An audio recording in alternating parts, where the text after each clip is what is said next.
Anda kembali di Apa Kabar Indonesia Malam pemirsa, dan bergabung bersama kami baru saja nih Pak Saleh Daulay ya, yang merupakan anggota DPR Republik Indonesia melalui sambungan Zoom. Selamat malam Pak Saleh. Selamat malam Mbak Tiara. Baik, terima kasih sudah bergabung. Sebelum saya ke Anda, saya izin ke Pak Bupati Garut terlebih dahulu. Tadi ada pertanyaan yang terputus. Pak Abdusi, Bapak ternyata sudah ada pengecekan langsung pendataan yang dilakukan oleh Kementerian Haji dan Umroh ya. Ini respon Anda seperti apa? Ya, menurut saya ya sah-sah saja sebagai bagian dari persiapan. Ya. Cuman kan masyarakat tahunya bahwa dari awal pertengahan tahun kemarin mereka sudah lihat listnya bahwa mereka akan berangkat pada tahun 2026. Tinggal mereka melakukan persiapan-persiapan tadi disampaikan ya. Kemudian ini tiba-tiba ada perubahan ini. Prinsipnya menurut kami setuju dan mendukung terhadap kebijakan pembelian. Cuman jangan tahun ini karena saya bilang bahwa pasti ada yang gembira, ada yang juga saja bersedih karena ditunda, tapi bobotnya ini banyak sekali. Mereka kalau sudah melakukan persiapan yang sudah banyak dan terlibat dengan pihak-pihak yang lain. Contohnya dengan KBIH-nya, apa mereka bayar lagi nanti tahun depan, kemudian vaksinnya dan lain-lainnya. Ini kan yang menurut saya yang harus kita antisipasi. Bahwa kemudian kalau tadi disampaikan Pak Nafid bahwa kurang sosialisasi, kalau diakui menurut saya sudah jangan dipaksakan gitu. Karena juga bukan hanya di Garut Pak, tapi juga saya ngobrol teman-teman bupati di Priangan Timur, rasa-rasa sama kita ingin bahwa menjaga perasaan masyarakat dan juga jangan sampai bergeser ke ini Pak, karena perubahan pengelola ini malah membuat masyarakat menjadi kurang berkenan gitu kan. Karena pengelolaan haji yang tadinya Kemenag pindah ke ini itu bisa ditanggapi sebagai sesuatu yang berdampak kurang pas buat masyarakat. Ini juga demi menjaga marwah kehormatan dari Kementerian Haji dan Umroh. Pak Jadi Bupati, kami sih prinsipnya sekali lagi pemohon Mbak Tiara ini tolong kami sangat berharap kami setuju jangan tahun ini ya. Mangga itu aja Pak. Terima kasih Pak. Oke Pak Bupati, mungkin ini untuk juga meningkatkan sosialisasi yang dilakukan oleh kementerian ya. Bisa diceritakan juga bagaimana suasana kebatinan di sana sebenarnya, gejolak yang muncul mungkin ataupun juga upaya komunikasi dari pemerintah ataupun juga dari Bupati sendiri kepada pihak-pihak yang terdampak dalam hal ini? Ya, jadi kemarin kami menerima audiensi dari kurang lebih 1.000 jemaah haji yang ditunda. Coba lihat mereka datang ke DPRD, terima oleh DPRD, dan sebelumnya kami sudah berkirim surat Kementerian Haji supaya ditinjau kembali, dan kami tidak bisa menjelaskan sangat detail bahwa prinsipnya ini baik. Tapi kata mereka jangan dipaksakan tahun ini. Dan mereka juga ya Pak kalau bisa kami antar dong ke kementerian. Saya bilang ya kami mengawal warga kami. Mangga nanti kalau Bapak ingin langsung berkomunikasi ya silakan saja. Kami akan ajak warga kami bertemu dengan Bapak. Sampaikan kami semaksimal mungkin menjelaskan apa semuanya. Dan kami pada posisi sama dengan Bapak. Kami ingin keadilan buat seluruh warga Indonesia. Tetapi tadi timingnya yang menurut kami perlu direvisi lagi terkait dengan di Jawa Barat ada 9.000 orang yang tertunda. Nah ini kan banyak sekali, apalagi kalau Garut kan 1.900 orang nih. Menurut saya wajar dari 2.900 nggak berangkat, ini mereka ya sedih gitu ya. Dan mereka ya kami menyampaikan kesedihannya dan kami juga akan menyampaikan hal tersebut ke Pak Menteri, dan kami sudah berkirim surat Pak ke Bapak ya terkait dengan permohonan kami untuk ditunda dulu bukan tahun ini. Baik Pak Bupati, saya ke Pak Saleh Daulay. Pak Saleh, tadi disebutkan oleh Pak Nafid juga ya bahwa sudah ada komunikasi dengan DPR Republik Indonesia begitu, tapi secara keseluruhan sebenarnya DPR melihat rumus dari kuota ini sendiri seperti apa? Jadi menurut saya memang ada beberapa hal yang perlu diperhatikan dulu nih soal kuota ini ya, karena tadi itu yang disebut Pak Bupati, perubahan manajemen dengan Kementerian Haji yang baru ini itu jangan sampai membuat persoalan baru lagi di jemaah kita ya. Prinsip dasar dari penyelenggaraan haji itu adalah memang keadilan. Jadi betul bahwa pemerintah ingin membagi kuota secara adil, transparan di seluruh Indonesia. Tapi jangan sampai orang yang sudah menunggu lama malah justru ketika tahu ada perubahan ini maka mereka merasa dirugikan dan merasa diperlakukan tidak adil. Ya katakanlah misalnya kalau kita mau berangkat, Mbak Tiara mau berangkat 5 tahun lagi sebelum berangkat saja itu udah dihitung-hitung Jadi saya akan berangkat, ya katakanlah kalau sekarang 2025, maka saya akan bisa berangkat sekitar 2020 misalnya. Tetapi pada saat sampai 2020 ini sudah hitungan udah banyak, dan itu jamaah semua melakukan penghitungan itu loh. Nah tiba-tiba ternyata nggak jadi berangkat gitu. Dan tidak jadi berangkat itu kan beda-beda, kan tergantung kuota masing-masing daerah itu. Sehingga mereka menilai bahwa penantian yang mereka lakukan selama ini akhirnya dianulir begitu saja oleh pemerintah. Itu satu. Itu penting dicatat juga soal nilai rasa keadilan itu. Yang kedua, ada beberapa persyaratan menurut saya jika memang kebijakan ini mau diterapkan. Pertama, itu tidak memang tiba-tiba diberlakukan sekarang. Jadi ini kan bukan seperti membalikkan telapak tangan dalam membuat sebuah kebijakan. Karena itu yang pertama sekali harus dilakukan adalah sosialisasi. Sosialisasi yang menyeluruh kepada seluruh jamaah haji kita. Tapi di dalam sosialisasi itu yang ditanya bukan ditanya apakah saudara bersedia untuk katakanlah tidak berangkat tahun ini, nggak begitu caranya. Sosialisasi yang pertama yang dilakukan adalah diberitahu bahwa pemerintah punya agenda baru, punya kebijakan baru yang akan diterapkan. Baru mereka ditanya apakah kira-kira ada masukan saran dari masyarakat terutama calon-calon jemaah haji terkait dengan itu. Saya yakin pasti akan banyak masukan yang akan diterima oleh pemerintah. Dari situlah nanti disaring kira-kira kebijakan apa yang paling baik untuk diterapkan. Sehingga dengan demikian keputusan tersebut bukan hanya murni keinginan dari pemerintah, ya katakan untuk berlaku adil, tapi menurut masyarakat tidak adil gitu. Nah itu penting sekali untuk dilakukan. Kemudian yang ketiga, setelah kita sosialisasi, barulah dibuat penerapan.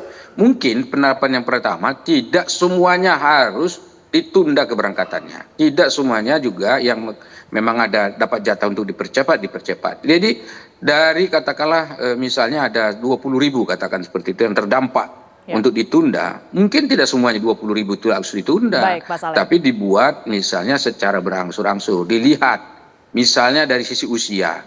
Kalau ada jamaah lansia yang memang betul-betul ingin diberangkatkan segera, maka itu harus jadi prioritas pemerintah. Jangan yang lansia seperti itu pun ikut ditunda keberangkatannya.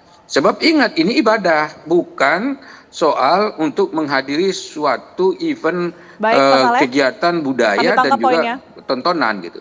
Baik, Pak Saleh. Langsung dan lagi.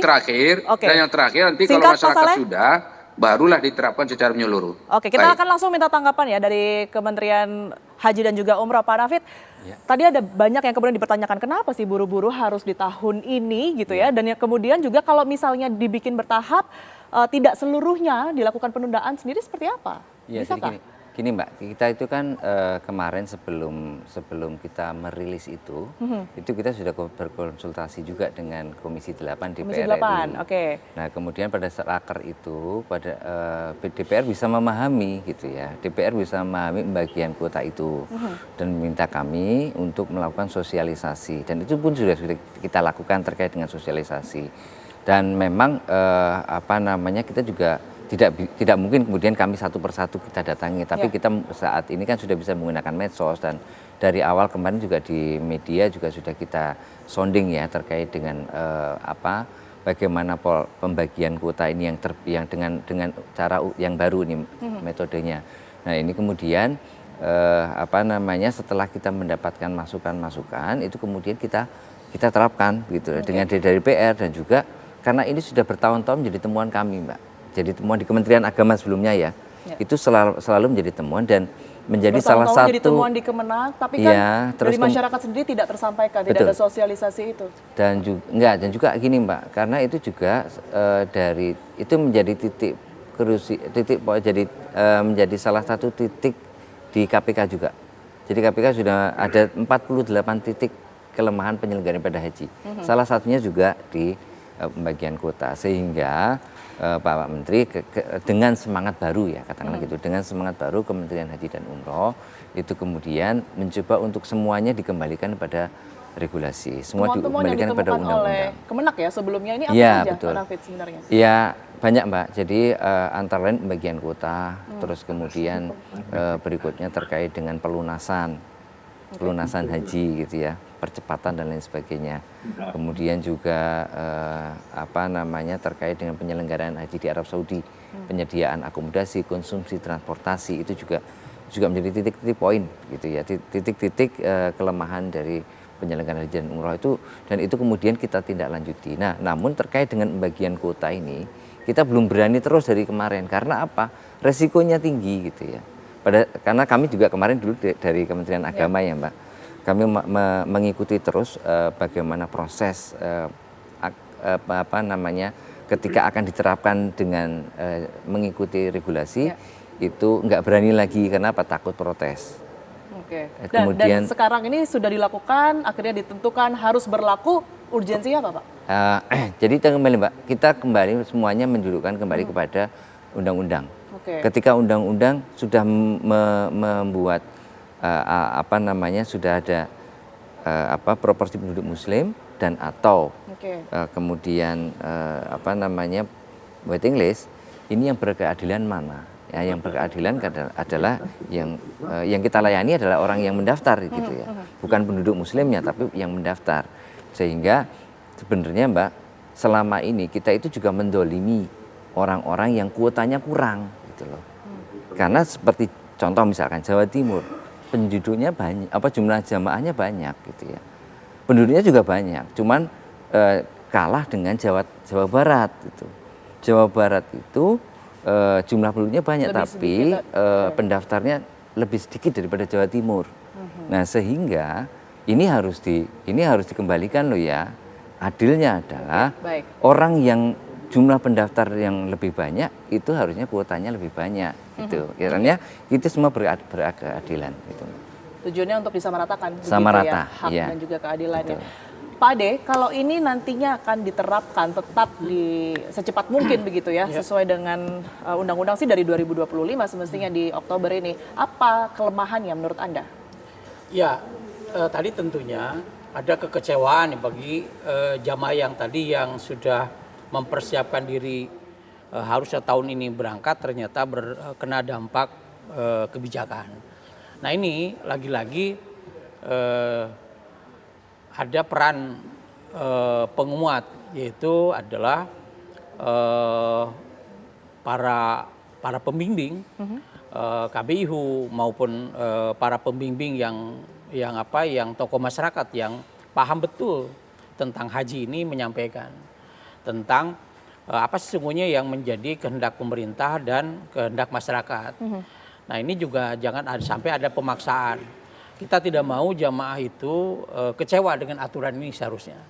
Untuk itu, kalau masih bisa ditinjau ulang ya kita bisa tinjau ulang. Atau misal tawaran Pak Daulay tadi, apakah ada misalnya pengecualian atau misalnya proporsi yang perlu dibagi. Misalnya kalau misalnya hilangnya jangan terlalu banyak, dikembalikan misalnya apakah ada keleluasan. Fleksibel lah, jangan terlalu ketat banget gitu loh. Ini kan betul ada kesan nanti kok malah Kementerian Haji yang baru harusnya semakin memberi kenyamanan kepada jamaah kok bikin gaduh misalnya. Padahal tujuannya bagus. Nah, ini lagi-lagi saya katakan bahwa peran di sini sosialisasi yang perlu disampaikan. Dan ini banyak alat yang perlu disampaikan oleh Kementerian Haji ini adalah tokoh-tokoh masyarakat perlu bicara supaya jamaah itu juga tenang. Jangan sampai ada ketidakpuasan dengan lahirnya kebijakan ini. Dan ada kepastian untuk mereka juga. Saya pikir mereka akan menerima. Karena nilai manfaat mungkin tahun ini tertunda. Bukan dibatalkan saya kira. Tertunda ya? Dengan aturan baru. Tapi tahun yang akan datang kemungkinan akan kembali ke semula. Jadi kita terima untuk tahun percobaan ini. Saya mengajak legowo lah. Nerima bahwa ini adalah niat baik dari pemerintah untuk memberikan layanan dengan cara proporsional dan adil. Tapi lagi-lagi kalau bisa dipertimbangkan tahun ini ya, tadi bagaimana risikonya jangan terlalu besar untuk calon jemaah haji yang menunggu begitu lama tadi. Mungkin ada kausal apa yang bisa diturunkan sehingga tidak harga mati untuk dilakukan, dipaksakan untuk tahun ini. Tentunya juga komunikasi yang baik ke kepala daerah masing-masing ya untuk mengantisipasi itu tadi mungkin konflik yang barangkali terjadi internal di daerah tersebut begitu ya Pak Ade ya. Salah satunya. Oke, Pak Bupati tadi sudah dijelaskan juga ya oleh Pak Nafid berkaitan dengan kajian-kajian yang ditemukan, tidak hanya dari Kementerian Agama, pada saat itu masih Kementerian Agama, tetapi juga ada lembaga lain di sana yang menyebutkan dan juga mengindikasikan adanya pelanggaran. Artinya apa yang sudah diterapkan saat ini juga sudah mengacu kepada undang-undang yang berlaku, Pak, Undang-Undang Nomor 14 Tahun 2025. Nah, ini apa yang kemudian ini menjadi tanggapan Anda, termasuk juga nanti saya akan tanyakan kepada Pak Saleh Daulay, tapi kami jeda terlebih dahulu. Apa kabar Indonesia Malam masih akan kembali untuk Anda sesaat lagi.